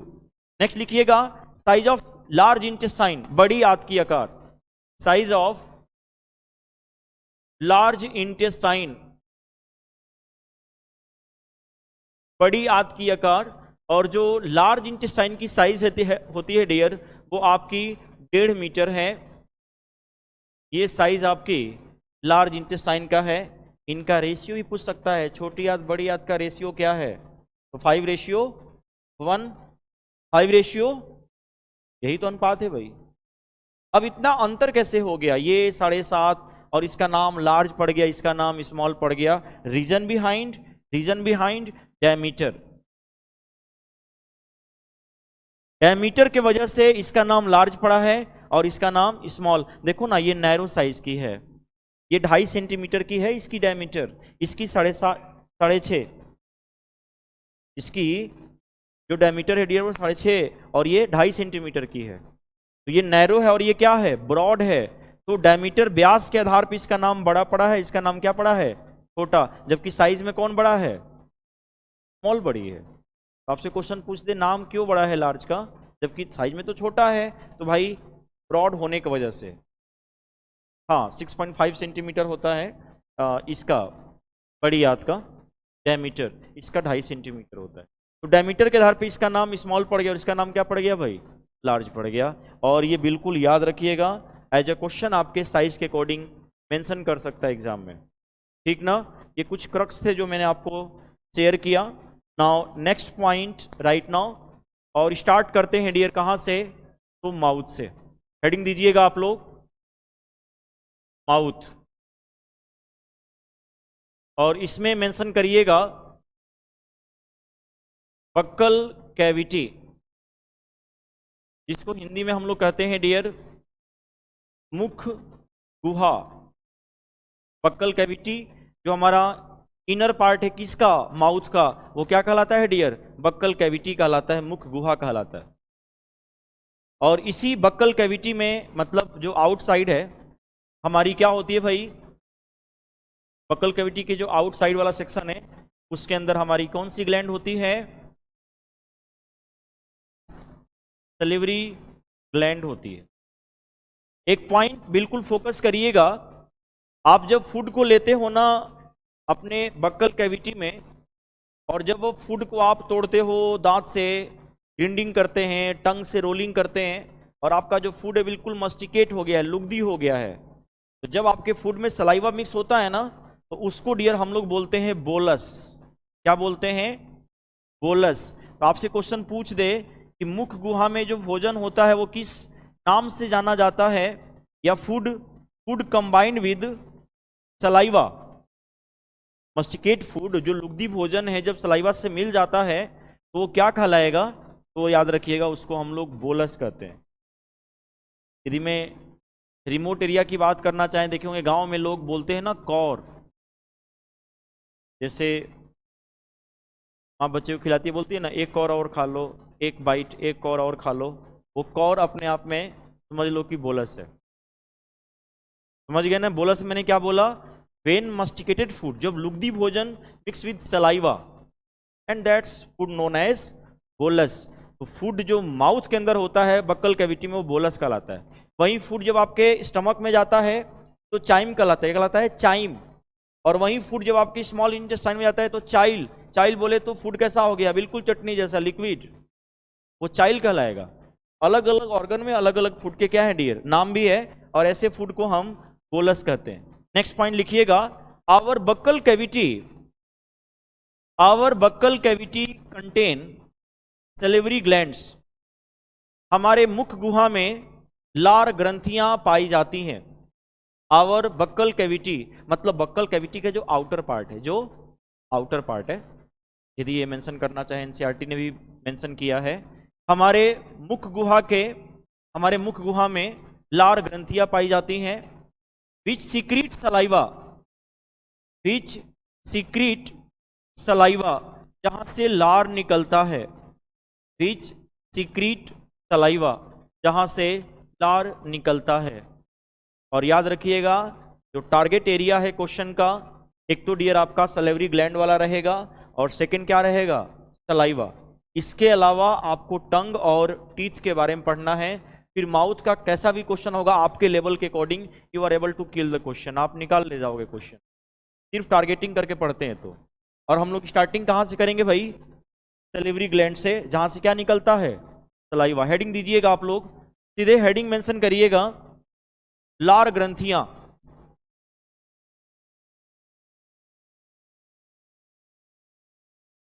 Salivary glands,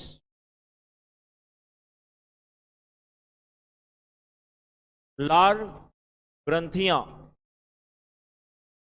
और याद रखिएगा आपकी जो सलेवरी ग्लैंड्स है डियर, ये पेयर्ड में होती हैं और 3 पेयर्ड में है ये। वैसे टोटल संख्या देखा जाए तो 6 है, लेकिन होती कैसे हैं ये, तो पेयर्ड में होती हैं, 3 युग में होती हैं। जो नंबर ऑफ सलेवरी ग्लैंड है वो याद रखिएगा 3 पेयर्ड।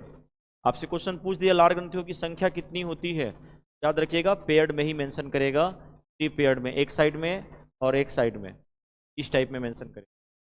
देखते हैं कैसे। जो फर्स्ट आपकी सलेवरी ग्लैंड्स है उसका नाम है डियर पैरोटिड।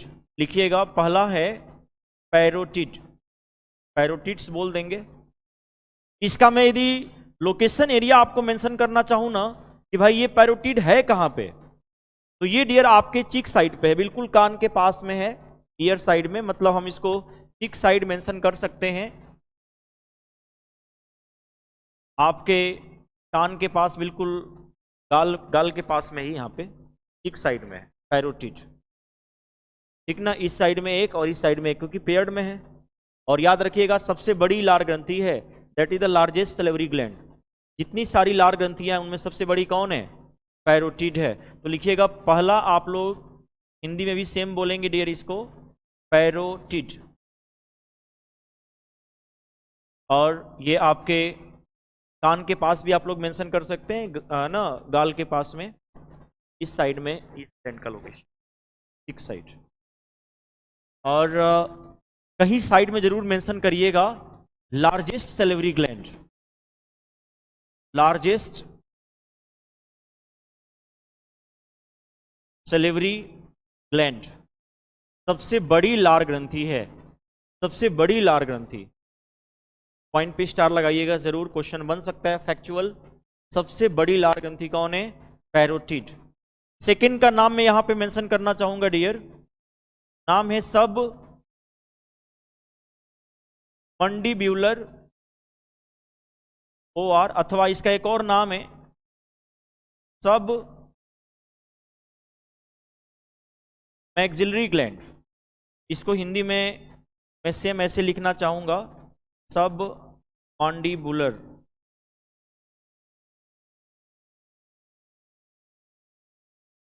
सब मैंडिबुलर लार ग्रंथि है। और इसका यदि मैं लोकेशन आपको शेयर करना चाहूं तो मैं डियर मेंशन करना चाहूंगा लोअर जॉ, जो नीचे वाला जबड़ा होता है ना, यहाँ पे देखो, ये जैसे जबड़ा है हमारा, इस साइड पे ये लोकेशन है, समझ गए ना, लोअर जॉ इस साइड पे, यहाँ पे एक, आपके लोअर जॉ में नीचे जबड़ा में सब मंडिब्यूलर है। कभी कभी लोकेशन भी पूछ देता है कहाँ पे कौन लोकेटेड है। लोअर जॉ, जबड़े के यहाँ पे और यहाँ पे सब मंडिबुलर है। याद रखिएगा जो सब मंडिबुलर है ना, ये ह्यूमन के अंदर इसको बोलते हैं, एनिमल्स में इसको मैक्सिलरी बोलते हैं। ये जो टर्म है ना मैक्सिलरी, ये जैसे अदर जीवों में रहता है तो इसको हम मैक्सिलरी टर्म मेंशन करना चाहेंगे। हमारे बॉडी में इन ह्यूमन इसको हम बोलते वैसे हैं क्या है, सब मंडिबुलर। इसलिए ध्यान दीजिएगा पेपर में भी यही लिख के आता है, हिंदी इंग्लिश सेम टर्म आएगा, मैक्सिलरी ज्यादा यूज नहीं करेगा वो।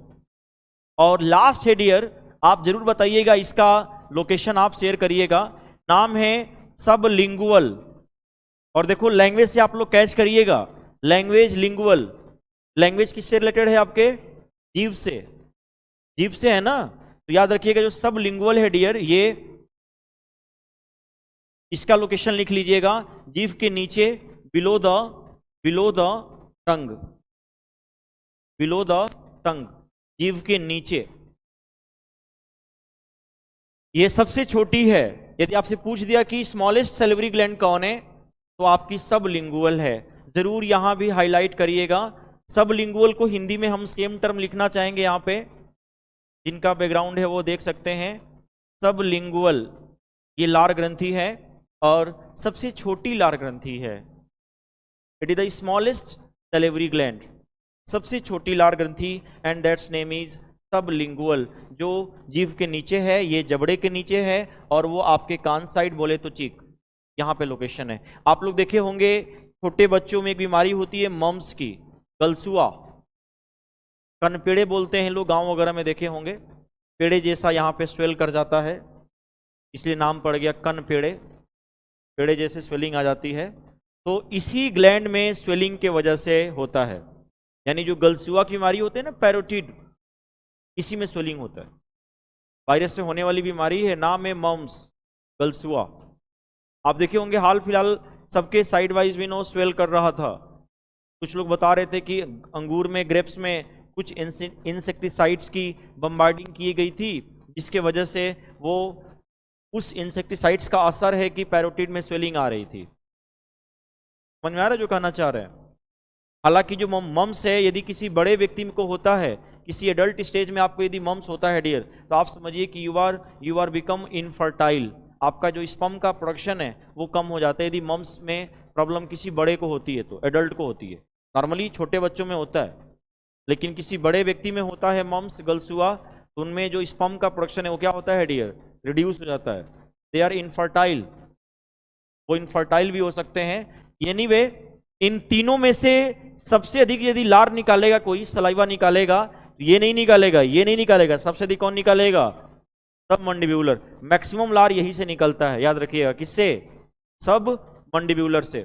हालांकि तीनों का काम क्या निकालना है, सलाइवा। तो सब लिंगुअल याद रखिएगा आपके टंग से कोरिलेट हो रहा है, सब मंडिब्यूलर आपके लोअर जबड़े के साइड पे, और पैरोटिड तो आप समझ गए हैं यहाँ पे और यहाँ पे होता है, इसी में स्वेलिंग होती है। तो बच्चों के कान वगैरह में देखे होंगे स्वेल कर जाता है, खाने पीने में दिक्कत होती है, बोलने में दिक्कत होती है, पेन भी होता है फर्दर। बचपन में आपको भी हुआ होगा, मीजल, मम्स, नाम सुने हैं, रूबेला, कौन सा वैक्सीन लगाते हैं,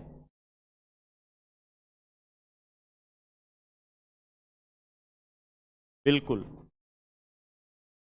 नेक्स्ट, अब डियर काम क्या है इनका भाई, इनका काम है सलाइवा निकलना। क्या काम है, हेडिंग दीजिएगा आप लोग, सीधे हेडिंग बनाइएगा, सलाइवा, लार। यानी हमारे बक्कल कैविटी में जो सलेवरी ग्लैंड्स हैं सबके सब सीक्रेट करेंगे क्या, सलाइवा। हालांकि मैक्सिमम जो सलाइवा है वो सब मंडिब्यूलर से क्या होता है, सीक्रेट होता है, रिलीज होता है। और एक व्यक्ति, बिल्कुल फोकस करिएगा, पर डे, प्रतिदिन 1 से 1.5 लीटर लार सीक्रेट करता है, निकालता है। कितना, 1 से 1.5 लीटर, एक नॉर्मल व्यक्ति, एक नॉर्मल पर्सन। लार हमेशा सोते वक्त और जब आप ग्रीफ में होते हैं, जब आप दुख में होते हैं, तो लार का अमाउंट कम हो जाता है।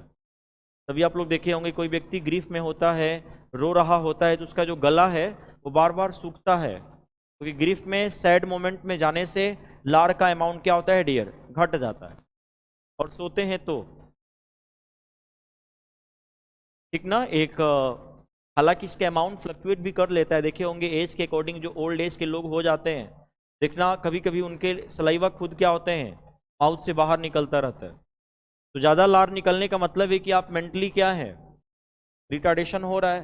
बहुत देखे ना पागल होते हैं जो दिन भर लार ऐसे ही टपकाते रहते हैं, जो किसी को देखते हैं तो मारने काटने भी दौड़ते हैं ऐसे लोग। या यदि किसी व्यक्ति को पार्किंसन बीमारी होती है, कौन सी, पार्किंसन, डोपामाइन का लेवल कम होता है तो होता है उसमें, डिमेंशिया भी होता है, भूलने के भी चांसेस होते हैं।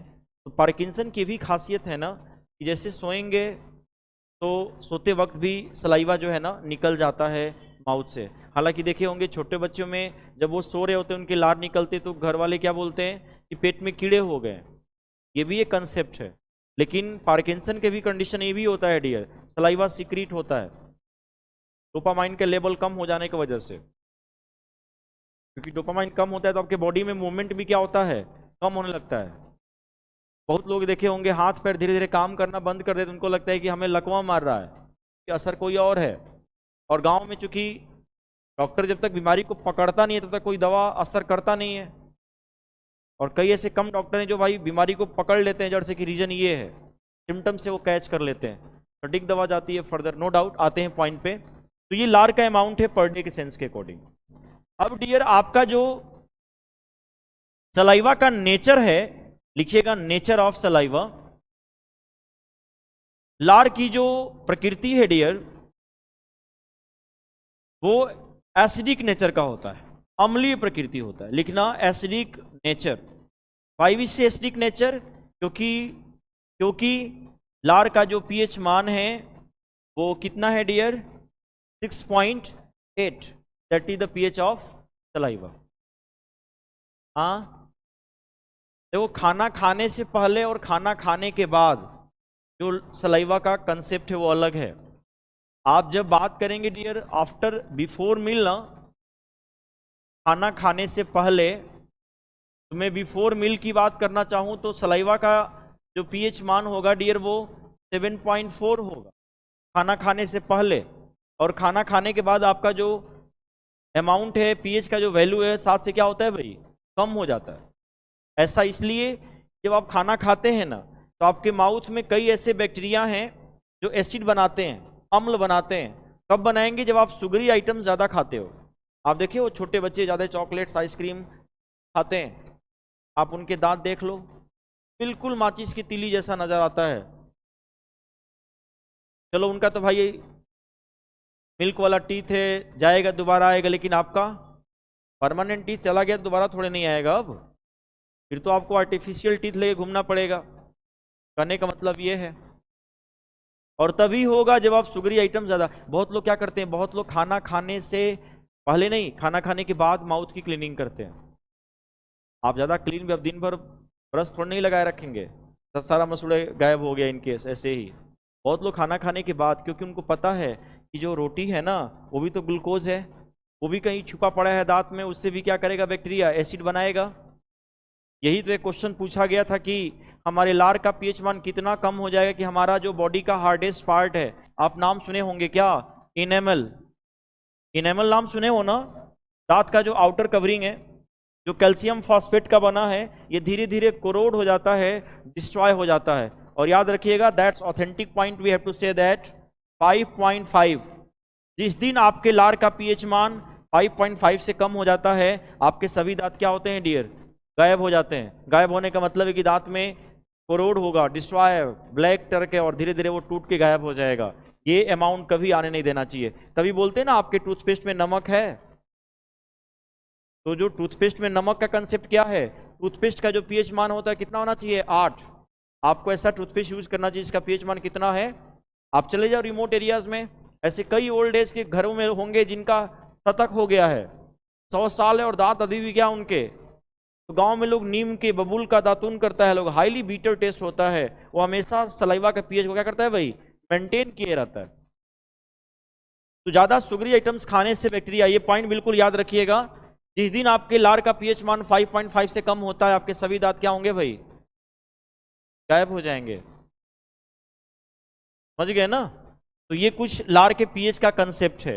नाउ नेक्स्ट पॉइंट हेडिंग दीजिएगा, कंपोजिशन ऑफ सलाइवा, लार का संघटन, composition, composition, composition of saliva, लार का संघटन। और आप सभी को पता है कि ये जो सलाइवा है, हालांकि इसका निकलना डियर फूड के नेचर पे भी डिपेंड करता है ना। आप किसी फूड की कल्पना करते हैं, है ना, तो देखते हो लार आ जाता है ना। आप किसी खट्टे नींबू का, कच्चे आम का, आंवला का कल्पना करते हो, कोई काट रहा है आम, आपने देख लिया, देखो मैं बोल रहा हूं मेरे अंदर भी फ्लक्चुएट हो रहा है, कोई आम काट रहा है आपने देख लिया, आपके तुरंत सलाइवा क्या होता है भाई, बाहर निकल जाता है। यानी फूड के नेचर भी डिपेंड करता है, किचन से कैसी स्मेल आ रही है उस पर भी डिपेंड करता है, सलाइवा सीक्रेट हो जाता है। तो फूड के नेचर पे डिपेंड करता है। आपको कहीं गए पार्टी में, फूड को बड़ा टेक्सचरिंग करके सजाया गया है, देखते ही मुंह में पानी आ गया, और कुछ ऐसे भी फूड को रखा गया हौच पौच, जो आया है वो भी अंदर चला गया, खाने का मतलब ये भी कंडीशन हो जाता है। तो सलाइवा का निकलना 1 से 1.5 लीटर है, लेकिन फूड के नेचर में भी क्या करता है, वो डिपेंड करता है। और आपका जो सलाइवा है डियर, वो 99% वी हैव टू से आवर सलाइवा कंटेन 99% वाटर। लार में 99% आपका जल है, और 1% क्या होता है डियर आपका एंजाइम, और इसमें और भी कुछ सॉल्यूट होते हैं स्पेशल, इसके अंदर लार के अंदर, लेकिन 1% आपके लार में क्या होता है, एंजाइम होता है। और आप सभी को पता है कि डाइजेशन में रोल किसका है, एंजाइम का। जैसे एक विशेष चाबी के लिए विशेष ताले के लिए विशेष चाबी की रिक्वायरमेंट होती है ना, वैसे अलग अलग एंजाइम के पाचन के लिए अलग अलग अलग अलग फूड के पाचन के लिए आपको अलग अलग एंजाइम की नीड होती है। आप लोग देखे होंगे बहुत लोग एक गिलास मिल्क भी नहीं पचा पाते हैं, एक आपके स्मॉल इंटेस्टाइन से एंजाइम निकलता है, पढ़ेंगे हम लोग, नाम है लैक्टेज। क्या नाम है, लैक्टेज एंजाइम है ये। जिसके अंदर कम होता है ना, वो व्यक्ति दूध नहीं पचा पाते हैं, they are unable to digest milk, नहीं पचा पाएंगे। लैक्टेज जो लैक्टोज को तोड़ेगा किसमें, ग्लूकोज में और गैलेक्टोज में। एनीवे नोट करिएगा भाई, 1% एंजाइम। आपसे पूछ दे एंजाइम होते क्या है, तो एंजाइम्स आर प्रोटीन। एंजाइम को डियर हम लोग बायोकैटलिस्ट भी कहते हैं, ये पॉइंट जरूर लिखिएगा। एंजाइम प्रोटीन होते हैं, and enzymes also known as biocatalyst. और एंजाइम को जैव उत्प्रेरक भी कहते हैं। एंजाइम्स प्रोटीन होते हैं, enzymes is also known as biocatalyst. Biocatalyst, enzymes is known as biocatalyst, क्योंकि है तो लिविंग फॉर्म में ना, लेकिन क्या करता है, डाइजेशन के रेट को एक्सेलरेट करता है। हमारा फूड नहीं पचता है तो हम बाहर से एंजाइम लेते हैं कि नहीं, तमाम तरह के हम लोग चूर्ण लेते हैं ना, जो फूड क्या हो, पच जाए। तो एज अ बायोकैटलिस्ट भी एंजाइम को ही कहते हैं। आपसे क्वेश्चन पूछ दे भाई इनमें से बायोकैटलिस्ट कौन है, we know that enzyme. Normally है क्या भाई, ये प्रोटीन है। All enzymes are protein, but all proteins are not enzyme. सारे एंजाइम प्रोटीन, लेकिन सभी प्रोटीन एंजाइम नहीं है। और 2 तरह के एंजाइम यहां पे हम लोग कंसीडर करना चाहेंगे जो हमारे सलाइवा के अंदर होता है। कितने तरह के, 2 तरह के एंजाइम। आप बिल्कुल फोकस करिएगा। लार के अंदर जो एंजाइम है, जो लार के अंदर डियर जो आपका एंजाइम है, इसमें 2 एंजाइम है आपका। एक नाम है डियर टैलिन। क्या नाम है, टैलिन। देखो पढ़ते हम लोग टैलिन है, पी साइलेंट हो जाता है, एक्सेंट जैसे साइकोलॉजी में, जैसे निमोनिया में पी लिखते हैं ना, वैसे टैलिन। इसी टैलिन को हम लोग सलाइवरी अमाइलेज भी बोलते हैं, यानी दोनों सेम है, कंफ्यूज मत होइएगा। इसका जो दूसरा नाम है टैलिन का, वो डियर है salivary amylase, that is the other name of ptyalin. हालांकि एग्जाम में ज़्यादा टैलिन आता है, बच्चा ना कोरिलेट कर लेता है, सलेवरी सलाइवा समझ लेता है कि लार का ही एंजाइम है। दैट्स वाई ये एंजाइम ज़्यादा यूज होता है कि लार में कौन सा एंजाइम पाया जाता है, and that's name is ptyalin. इसका नाम है दूसरा क्या भाई, सलिवरी अमाइलेस। और जो सेकेंड एंजाइम होता है हमारे लार के अंदर, उसका नाम है डियर लाइसोजाइम। क्या नाम है? हेडिंग दीजिएगा, पहला enzyme lysozyme. First enzyme we have to mention now lysozyme. ये लार में होता है लाइसोजाइम। हटा सकता हूं सेक्शन। ये आपका लाइसोजाइम है। और याद रखिएगा ये आपके लार में तो होता ही होता है डियर, ये आपके आंसू में भी होता है, आपके टीयर्स में भी होते हैं ये। और वो छोड़िए, आपके पसीने में भी एंजाइम होता है। आपसे क्वेश्चन पूछ दिया कि हमारे लार में, आंसू में, पसीने में कौन सा एंजाइम पाया जाता है, दैट्स नेम इज लाइसोजाइम। इसका एक ही काम है, बैक्टीरिया को मारना। इसको मारना भाई।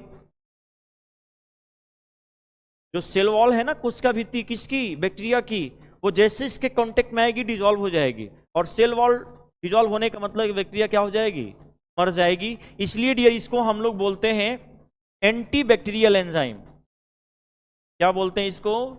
Anti bacterial enzyme, that is the other name of lysozyme. इसको बोलते हैं जीवाणु रोधी एंजाइम, क्योंकि ये जीवाणुओं को मारता है। जैसे आप बाहर का फूड लेते हो ना, आपके फूड में बल्क में बैक्टीरिया अंदर जाने की कोशिश करता है। जैसे आप फूड को डालोगे, सलाइवा मिक्स करोगे, सलाइवा खोज खोज के मारेगा एक एक बैक्टीरिया। कौन? लाइसोजाइम। कुछ लोग बिल्कुल हौच पौच में रहते हैं, खाते हैं कब निकल अंदर चला गया पता ही नहीं चलता है। टाइम जरूर देना चाहिए फूड को, किसमें? बक्कल कैविटी में पेस्टिंग अच्छी सी करना चाहिए, ताकि जितना सारा बैक्टीरिया हो क्या हो जाए डियर? मर जाए। अदरवाइज जो बैक्टीरिया अंदर चला गया तो फर्दर इन्फेक्शन भी कर सकते हैं। आपके आंसू में भी होता है ये एंजाइम, यानी बोल सकते हैं रोना भी हेल्थ के लिए क्या है? ठीक है। महीने 2 महीने में कभी कभी बीच बीच में रो भी लेना चाहिए। अपने आप को मार करके रो लो, कोई इशू नहीं है, लेकिन रोना भी हेल्थ के लिए क्या है? बेटर है। और याद रखिएगा ये एंजाइम स्पेशल बैक्टीरिया को मारता है। लिखेंगे function. Lysozyme kill bacteria inside the food. Lysozyme kill bacteria inside the food. Lysozyme भोजन में उपस्थित जीवाणुओं को मारता है। तभी तो जैसा काम वैसा नाम पड़ गया। लाइसोजाइम भोजन में उपस्थित जीवाणुओं को मारता है। That is the function of lysozyme. Anti bacterial enzyme है, जीवाणु रोधी एंजाइम है, और स्वेट्स में भी है, आपके टीयर्स में भी है, और सलाइवा में तो है ही है। समझ गए ना? इसके अलावा डियर अब हम लोग बात करना चाहेंगे किसका भाई? टैलिन का। किसका? टैलिन का। लिखिएगा ptyalin help in ptyalin help in digestion of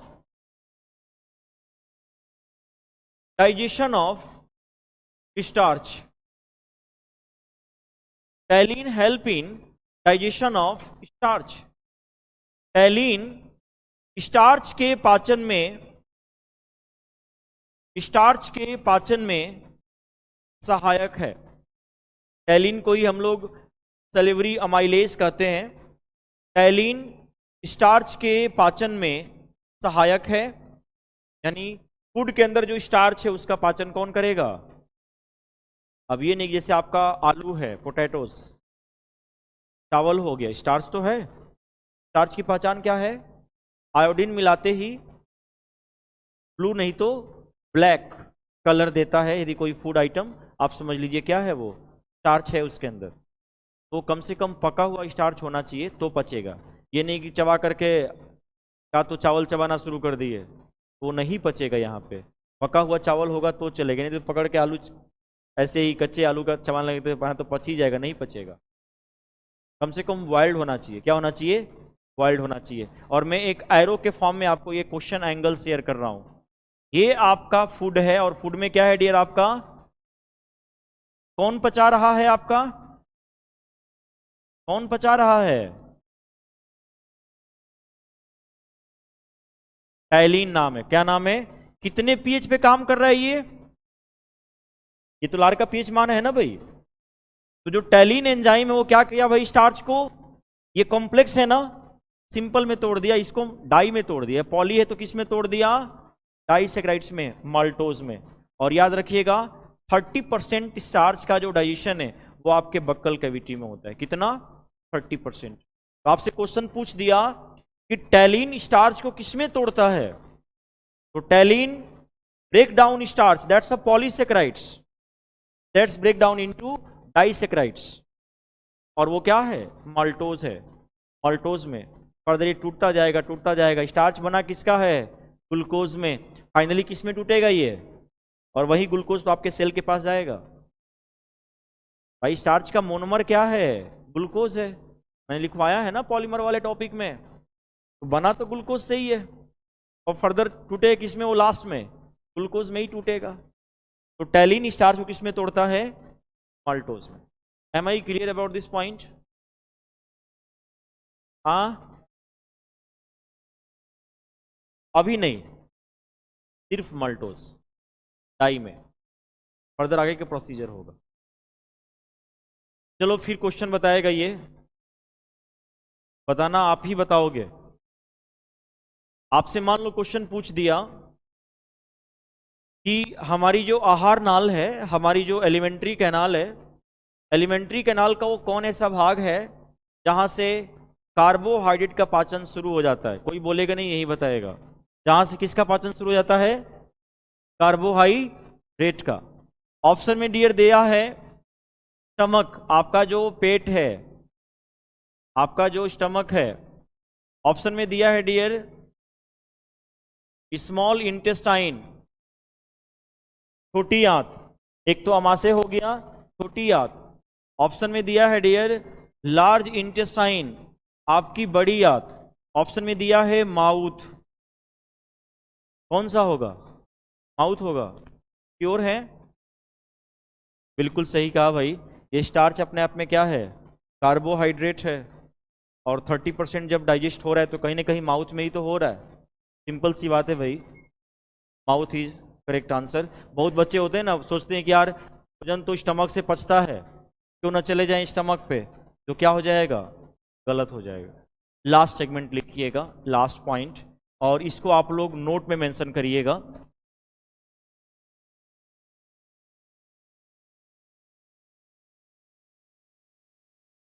इसके अलावा यदि मैं कहना चाहूं ना, आपके सलाइवा में लैक्टोफेरिन होता है, क्या होता है, लैक्टोफेरिन, याद रखिएगा। ये जो लैक्टोफेरिन है ना डियर, ये लार के अंदर होता है, और इसका काम क्या है, ये एक तरीके का आयरन बाइंडिंग प्रोटीन है, ये आयरन को बाइंड करता है, और बैक्टीरिया जो आपके सलाइवा के अंदर मल्टीप्लाई करना चाहेगा ना, एक से हम 1000 हो जाएं, उस मल्टीप्लिकेशन को रोकता है, कौन, लैक्टोफेरिन। मतलब आपके सलाइवा के अंदर ये एक तरीके का आयरन बाइंडिंग प्रोटीन है, आयरन को बाइंड करता है, जिस आयरन से बैक्टीरिया अपने आप को मल्टीप्लाई करेगा उस आयरन को बाइंड कर देगा, ताकि बैक्टीरिया अपने आप को मल्टीप्लाई ना कर सके। याद है मैंने आपको एंटीबायोटिक में कराया था बैक्टीरियोस्टैटिक, जो बैक्टीरिया के ग्रोथ को रोकता है, और एक था ना बैक्टीरियोसाइडल, जो बैक्टीरिया को मारता है, मारता वाला अलग हमने एंटीबायोटिक लिखवाया था, और बैक्टीरिया को रोकने के कंसेप्ट में अलग एंटीबायोटिक। तो लैक्टोफेरिन भी होता है, लेकिन इतना डीप आपसे वो मेंशन नहीं करना चाहेगा, ध्यान दीजिएगा। हाँ ये मारता है। एक्चुअली आप नाम सुने होंगे एलेक्जेंडर फ्लेमिंग का, जिन्होंने पहला एंटीबायोटिक पेनिसिलिन की खोज किया था, याद है ना, पेनिसिलियम नोटेटम। वही एक बार टिश्यू कल्चर कर रहे थे बैक्टीरिया का, एक प्लेट में वो बैक्टीरियल टिश्यू कल्चर कर रहे थे, और अचानक एलेक्जेंडर फ्लेमिंग को खांसी आ जाती है बाई चांस, और खांसी आती है तो कुछ जो सलाइवा का अमाउंट है वो उनके जो टिश्यू कल्चर है वहाँ पे जाके गिर जाता है। वो क्या करते हैं, टिश्यू कल्चर को उठाते हैं, कहीं रख देते हैं, 2 दिन बाद आके देखते हैं कि सारा बैक्टीरिया मर गया। तो उनको लगा यार मरने का कंसेप्ट क्या है, यानी कहीं ना कहीं हमारा जो लार गया है इसके अंदर वही मारा है। तो लाइसोजाइम की खोज उन्होंने बाई चांस किया था। बाई चांस डिस्कवरी पहले हो गई थी ना, बैक्टीरिया सारे मर गए टिश्यू कल्चर के, उनका सलाइवा जो है ना अंदर चला गया, मतलब उस टिश्यू कल्चर में चला गया था, जिसकी वजह से सारे बैक्टीरिया मर गए। उससे उनको आइडिया मिला और फर्दर लाइसोजाइम की डिस्कवरी हो गई। तो लाइसोजाइम की जो डिस्कवरी थी वो बाई चांस थी, अलेक्जेंडर फ्लेमिंग ने ही मेंशन की। नोट में मेंशन करिएगा। लास्ट सेगमेंट है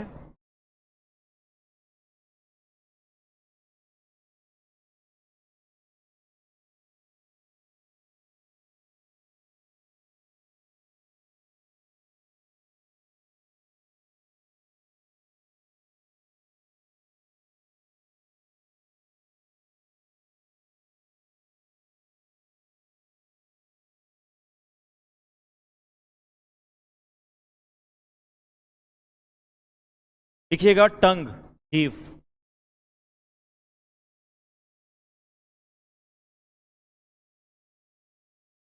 आपका जो टंग है, जीभ है, याद रखिएगा ये जीभ का ये वाला सेक्शन है डियर, ये आपका जीभ का जो सेक्शन है,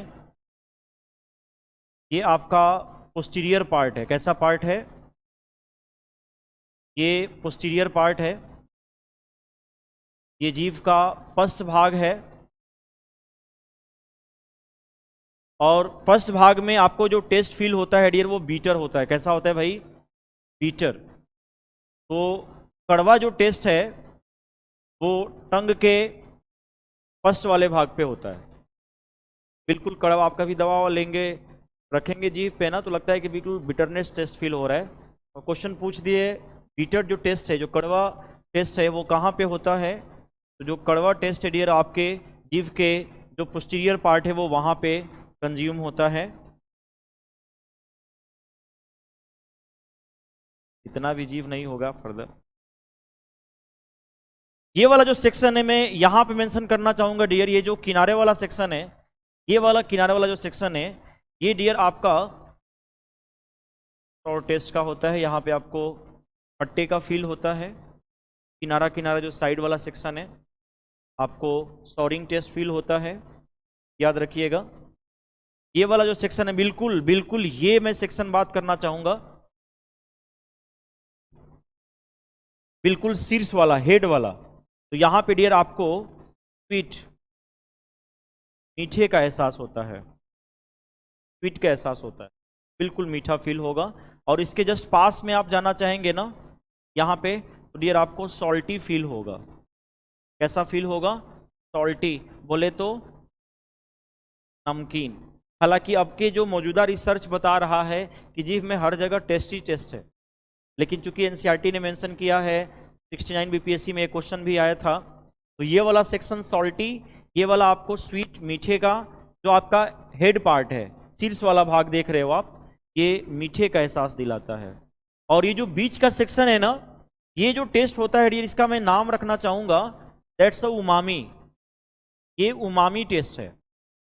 हालांकि आपके 69 बीपीएससी में क्वेश्चन मसालेदार, तीखेदार ये भी था, ये अपने आप में टेस्ट नहीं होता। भाई आपके आंख में भी मिर्च लगा दे तो जलन तो होगा ना कहीं ना कहीं, वो अलग बात है, वो टेस्ट में कंसीडर, ये उमामी टेस्ट है जो टंग के मिडिल वाले सेक्शन में होता है। उमामी एक तरीके का मैं बता दूं, ये जापानीज टेस्ट है, जापान का कोई टेस्ट है। और जापानीज टेस्ट का मतलब ये है डियर, उमामी का मतलब है हाईली डिलीशियस, बहुत ज़्यादा स्वादिष्ट जो फील होता है वो मिडिल में होता है। उमामी का मतलब क्या है? जो लोग नॉनवेज खाते हैं मतलब मीठी बोल सकते हैं। क्या बोल सकते हैं? मीठी, हाईली डिलीशियस।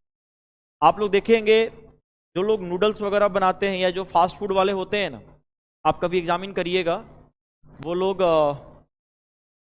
ये मिलाते हैं आपका मोनोसोडियम ग्लूटामेट मिलाते हैं, एमएसजी, एमएसजी मिलाते हैं, मोनोसोडियम ग्लूटामेट, ग्लूटामेट ये मिलाया जाता है। एजीनो पाउडर आता है मार्केट में, एजीनो पाउडर।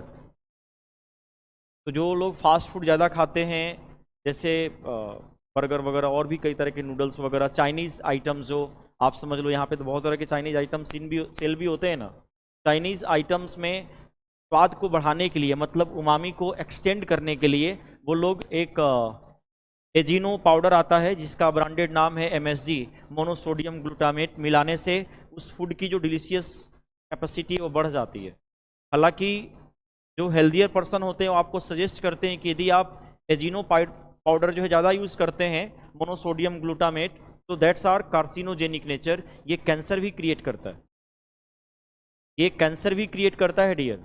यदि आप 3 ग्राम से ज़्यादा अपने फूड आइटम्स में इसका यूज़ कर रहे हैं ना, तो आप समझिए आपको कैंसर हो सकता है। तो आप सचेत रहिए, जो आप लोग खाते हो जंक फूड मार्केट के तमाम तरह के नूडल्स वगैरह और भी कई चीज़ें खाते हैं, उसमें वो लोग यही पाउडर का यूज़ करते हैं। इसका नाम मैंने अभी मेंशन करना यहाँ पे किया, MSG एजिनो पाउडर के नाम से ये मार्केट में सीन होता है, और ये उमामी टेस्ट के सेंस में होता है। ये एजिनो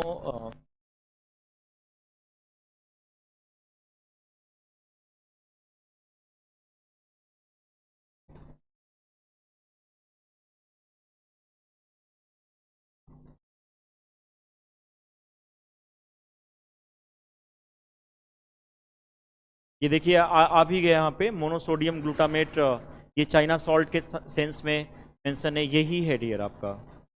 ये देखो नाम आया ना, मोनोसोडियम ग्लूटामेट, ये आपके उमामी टेस्ट, मतलब समझ गए ना, हाईली डिलीशियस। जापानीज साइंटिस्ट जो है उसको मेंशन करते हैं, उमामी का मतलब हाईली डिलीशियस है। और ये जो आपका मोनोसोडियम ग्लूटामेट है, ब्रांडेड नाम है एजिनो पाउडर का, ये मार्केट में अवेलेबल है, लोग डालते हैं फास्ट फूड वाले में। मैंने कहा ना कैंसर क्रिएट करता है ये, तो आप समझ लीजिए।